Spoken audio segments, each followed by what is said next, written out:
আসসালামু আলাইকুম, কেমন আছেন আপনারা? আশা করি আপনারা সবাই ভালো আছেন। আমরা আল্লাহর রহমতে ভালোই আছি। তো আজকে আমি বানাবো নারকেল কুচি দিয়ে ছোলার ডাল। তো আমি ছোলার ডালের জন্য আমি এখানে কী কী নিয়েছি আপনাদের দেখাচ্ছি। প্রথমে দেখাচ্ছি আমি এখানে ছোলার ডালটাকে নারকেল কুচি দিয়ে এটা আমি প্রেসার কুকারে 3টে সিটি মেরে নিয়ে এসেছি। দেখুন বন্ধুরা, এখনও ভাপ উঠছে। আর এখানে নিয়েছি সরিষার তেল, এখানে নিয়েছি টমেটো কুচি, কারি পাতা, পেঁয়াজ কুচি, ধনে পাতা কুচি, আর এখানে নিয়েছি আদা বাটা, এখানে নিয়েছি রসুন বাটা, আর এখানে নিয়েছি শুকনো লঙ্কা 3টে, গোটা জিরে, তেজপাতা, আর এখানে নিয়েছি চিনি, লঙ্কার গুঁড়ো, হলুদ গুঁড়ো, লবণ। তো আমার কড়া গরম হয়ে গেছে, এবার দিয়ে দেবো সরিষার তেল। তো আমার তেল গরম হয়ে গেছে, এবার দিয়ে দেবো আমি ফোড়নে শুকনো লঙ্কা, গোটা জিরা, তেজপাতা, দিয়ে দেবো পেঁয়াজ কুচি, এবার দিয়ে দেবো কারি পাতা, এবার দিয়ে দেবো টমেটো,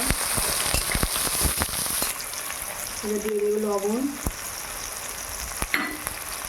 এবার দিয়ে দেবো রসুন বাটা,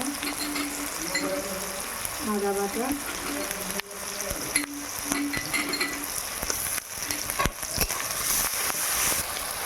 এবার দিয়ে দেবো পরিমাণ মতো হলুদের গুঁড়ো, পরিমাণ মতো লঙ্কার গুঁড়ো দিয়ে দেবো ভালো করে কষিয়ে দেবো। আমার এখানে মশলাটা হয়ে গেছে, এবার দিয়ে দেবো ডাল, এবার দিয়ে দেবো ধনে পাতা কুচি, এবার দিয়ে দেবো পরিমাণ চিনি, দিয়ে দেবো ভালো করে নিয়ে নিতে হবে। ছোলার ডালটা আমার হয়ে গেছে, এবার নামিয়ে নেব। দেখুন বন্ধুরা, নারকেল কুচি দিয়ে ছোলার ডাল আমি কি সুন্দর বানিয়েছি। এইভাবে আপনারা বাড়িতে বানিয়ে খাবেন। এটা লুচি ভাতের, এটা লুচি পরোটা এবং ভাতের সাথেও এটাকে খেতে পারেন। দেখুন কত সুন্দর হয়েছে। এইভাবে আপনারা বাড়িতে ট্রাই করে দেখুন, অবশ্যই কিন্তু ভালো লাগবে, খুবই ভালো লাগবে এটা।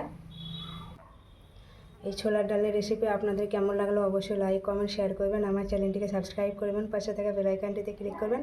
আপনারা সুস্থ থাকবেন, ভালো থাকবেন। আল্লাহ হাফিজ।